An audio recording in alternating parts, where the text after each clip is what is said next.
Europe. Europe 1. C'est l'heure du journal de la culture concocté par Mathieu Charrier. À la une ce matin, Mathieu, l'ouverture ce soir d'un nouveau théâtre à Paris. Oui, le 13e art, c'est son nom, théâtre de 900 places, installé à l'emplacement de l'ancien cinéma Grand Écran Italie.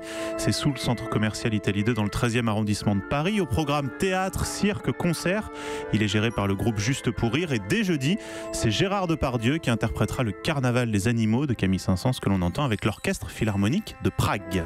On parlait vendredi du nouvel album de Raphaël. Eh bien, on apprend qu'il prépare également son premier film. Et qu'il a coécrit avec Samuel Benchetrit et devrait commencer en principe bientôt seul la réalisation de ce film. Ça devrait se passer cet hiver. C'est ce qu'il a confié à nos confrères d'Allociné, parlant d'un film sur une histoire de famille, de fantômes, presque un peu fantastique. C'est le deuxième film que le chanteur écrit. Le premier, c'est avec Thomas Bidegain, mais il n'a jamais été tourné. Au Royaume-Uni, les parents sont très inspirés par les prénoms de la série Game of Thrones. Eh oui, phénomène mondial dont on attend avec impatience, surtout Julie, la saison 8 qui débarquera dans quelques mois. Et on a vu les précédentes, alors on va...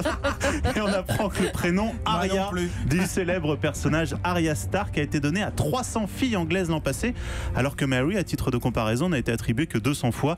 Khaleesi lui a été distribué 69 fillettes et Tyrion, le personnage de petite taille, a été donné 11 fois. On va parler cinéma, vous avez les chiffres des entrées à dimanche soir. Et le film Ça, adapté du roman de Stephen King, truste toutes les entrées en France avec 811 000 tickets vendus entre mercredi et dimanche. C'est un record pour un film d'horreur. Suivi de Mon Garçon avec Guillaume Canet, 115 000 tickets vendus. Et l'un dans l'autre de Bruno Chiche, 89 000 entrées. Notez enfin qu'après 9 semaines dans les salles françaises, Valérian vient de franchir la barre symbolique des 4 millions d'entrées. La garde-robe d'Audrey Hepburn sera mise aux enchères à Londres demain.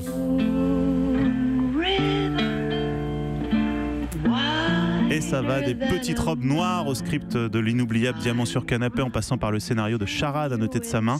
Ce sont les fils de l'actrice qui ont décidé de mettre en vente tous ces objets, 500 lots au total.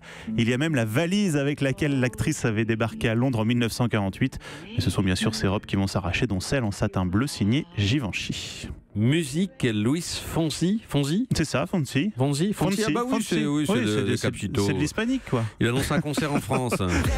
Voilà, ça vous met dans l'ambiance, Patrick. Tournée qui devait en principe J'avais oublié que ça vous existait. êtes affligé. Vous êtes gentil, là. Tournée qui devait se terminer le 19 novembre à Moscou. Et bien finalement, l'artiste, pour vous, a rajouté des dates, dont le 28 novembre au Zénith de Paris. Le prix des places ira tout de même de 49 à 150 €. Mais on pourra vous arranger ça, vous inquiétez pas.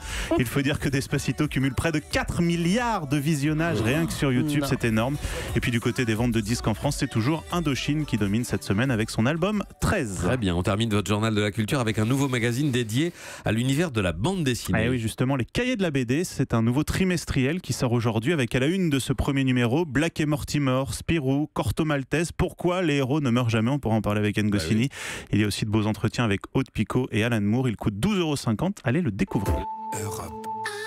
Europe 1.